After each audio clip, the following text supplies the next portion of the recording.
Hey everyone, welcome back to the podcast. I'm Emma, and as always, I'm here with Jake. Jake, how are you doing today? I'm doing really well, Emma. Thanks for asking.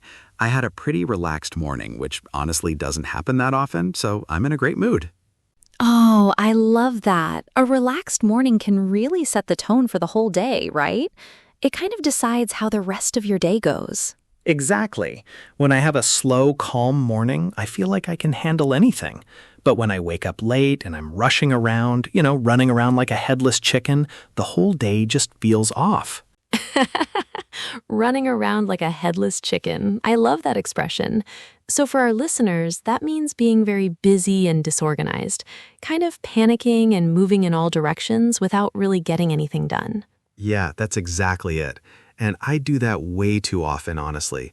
I'll hit snooze on my alarm like 3 or 4 times, and then suddenly I'm 10 minutes behind on everything. Okay, I'm glad you brought up mornings because that's actually what we're talking about today. Daily life. The everyday stuff that we all go through but don't always stop to think about or talk about. Right. And I think daily life is actually one of the most interesting topics you can talk about in another language, because it's the stuff that comes up in real conversations all the time. You need this vocabulary every single day. Absolutely. So let's just dive in. Jake, walk me through your typical morning. What does it actually look like? Okay, so on a good day, and I want to stress a good day, my alarm goes off at 7. I get up, I splash some water on my face, and I make myself a cup of coffee.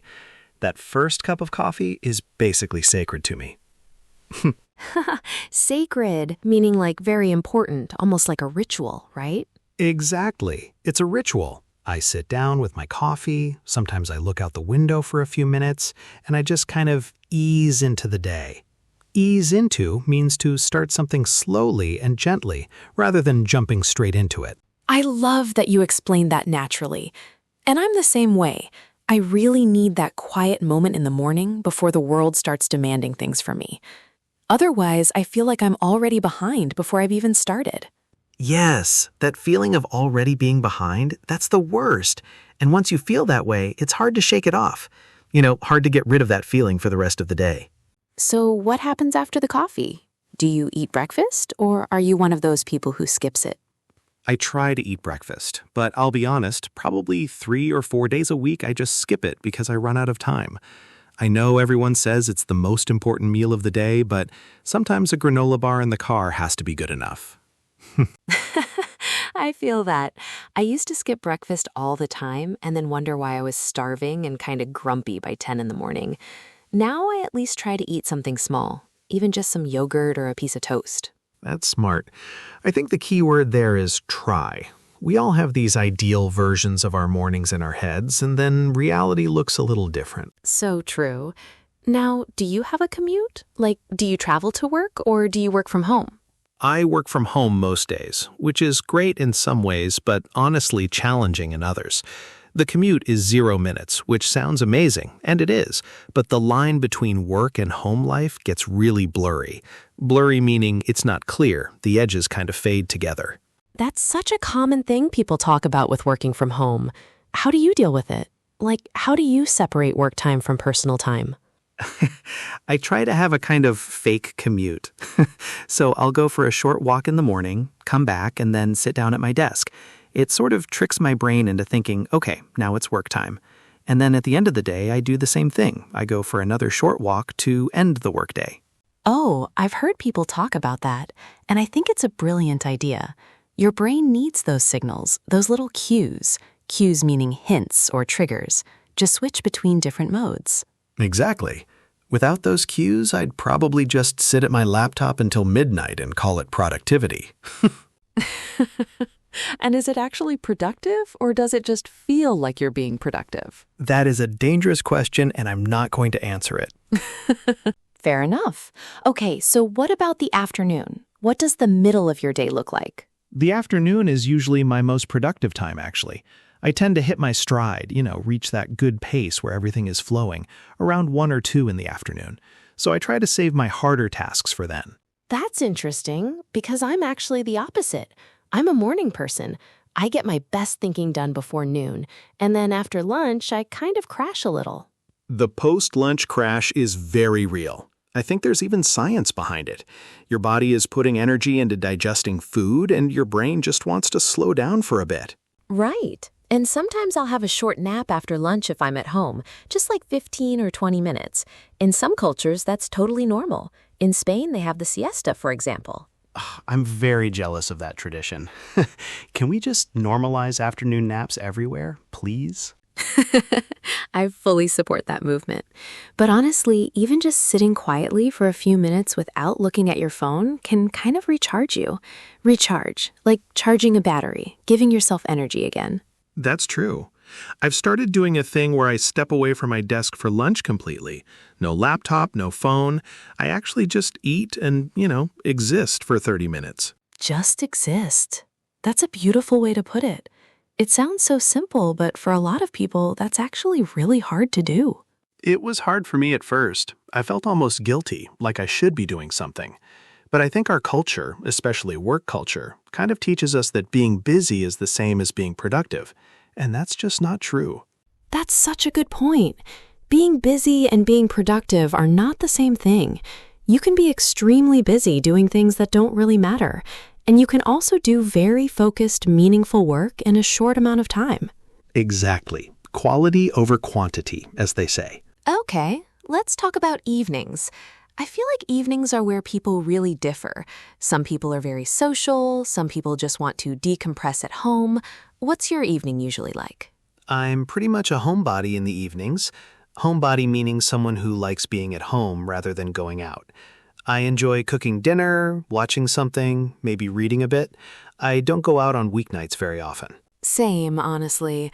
I used to feel a little bit of pressure to always be doing something social in the evenings, especially when I was younger. Like if you stayed home on a Friday night, something was wrong with you. Yeah, and now staying home on a Friday night feels like a reward. That's how you know you've fully become an adult.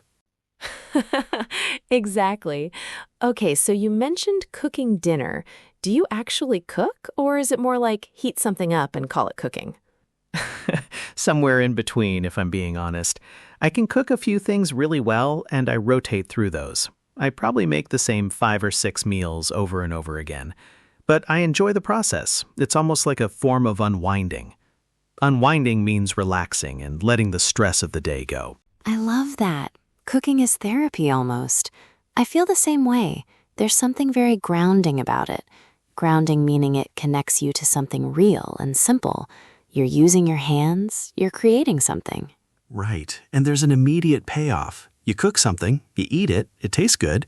That's a very satisfying loop. Unlike, say, a work project that takes weeks and you're not sure how it's going to turn out. True. The feedback is instant with cooking, unless you burn it, in which case the feedback is also instant, but slightly more painful. I have definitely burned things, many things. My smoke alarm knows me personally at this point. Your smoke alarm knows you personally. I love that. Okay, so after dinner, what do you do to wind down? You mentioned watching something. Yeah, I'll usually watch a show or a movie, maybe an episode or two of something. Right now I'm watching a drama series, and it's the kind of show that's really easy to binge. Binge meaning to watch many episodes in a row without stopping. Oh, the binge-watching trap. I fall into that all the time. I tell myself just one more episode, and then suddenly it's midnight. Exactly. And then you wake up tired the next morning, and the whole cycle starts again. It really is a cycle. Okay, I want to ask you about something that I think affects a lot of people's daily lives. Routines. Do you think having a strict routine is actually helpful, or can it become too rigid? Too rigid meaning too stiff, not flexible enough. That's a great question, and I think about it a lot. I think routines are incredibly helpful because they reduce decision fatigue, which means the mental exhaustion that comes from making too many decisions. If certain things are automatic, your brain saves energy for the important stuff. That makes so much sense. Like if you don't have to think about when you're going to exercise or when you're going to eat, it's just built in, you're not spending mental energy deciding. Right, but at the same time, if you're too attached to your routine and something disrupts it, you can get really thrown off. I think the ideal is a routine that's consistent but flexible. You have a structure, but you can adapt when life happens. And life always happens, doesn't it? That's the thing. You can plan everything perfectly, and then something unexpected comes up and you have to adjust. Totally. And I think people who handle daily stress well are usually the ones who can go with the flow a bit, adapt to changes without getting too stressed or upset about them. Go with the flow is such a useful phrase. It means to accept the situation as it is and not fight against it too hard. Just let things happen naturally. And it doesn't mean you're passive or you don't care. It just means you're not wasting energy resisting things you can't control. There's a big difference. Absolutely. Now, I want to bring up something that's part of almost everyone's daily life: screens. Phones, laptops, tablets. How do you feel about your relationship with technology on a daily basis? Honestly, it's complicated. I rely on technology for work completely, so I can't just avoid it. But I do try to be intentional about it. Intentional meaning doing something with purpose and awareness, not just out of habit. That's a really important distinction. Using your phone because you're bored and just scrolling mindlessly is very different from using it purposefully to connect with someone or learn something. Exactly. And I think the mindless scrolling is what drains people. It's not that technology is bad, it's that we sometimes use it without thinking and then wonder why we feel kind of empty or tired afterwards. I went through a phase where I tried to completely cut out social media, and I lasted about 2 weeks. 2 weeks is actually impressive. What happened after that? I just gradually crept back. I told myself I'd only check it once a day, and then once became twice, and then, yeah. But I do think I'm more conscious of it now than I was before. I at least notice when I'm doing it mindlessly. That self-awareness is really the first step, right? You can't change a habit you don't notice. Notice and awareness, those come before any real change. Well said. Okay, let's shift gears a little. We've talked about solo daily life stuff. Your morning, your work, your evenings. But what about the social side? Do you make time for friends and family during a regular week? I try to. I have a couple of friends I text with pretty regularly, and we try to meet up, get together in person at least once a week, usually on weekends. And I call my parents a couple of times a week, which I think is really important. That's lovely. I think adult friendships are something people underestimate how much effort they take. When you're in school, you see your friends every day naturally. As an adult, you have to actually put in the effort. You have to be intentional about it. There's that word again. You have to actually schedule time with people you care about. Otherwise, weeks and months can go by without properly connecting. And that's not good for anyone. It's really not. I read somewhere that loneliness, the feeling of being isolated, of not having enough connection, is actually a major health issue for a lot of people, even people who seem very busy and social on the surface. That's so true. You can be surrounded by people all day at work, for example, and still feel lonely because none of those interactions are meaningful or deep. Real connection is different from just being around people. Deep connection. I think that's what most people are really craving. Craving meaning really wanting or desiring.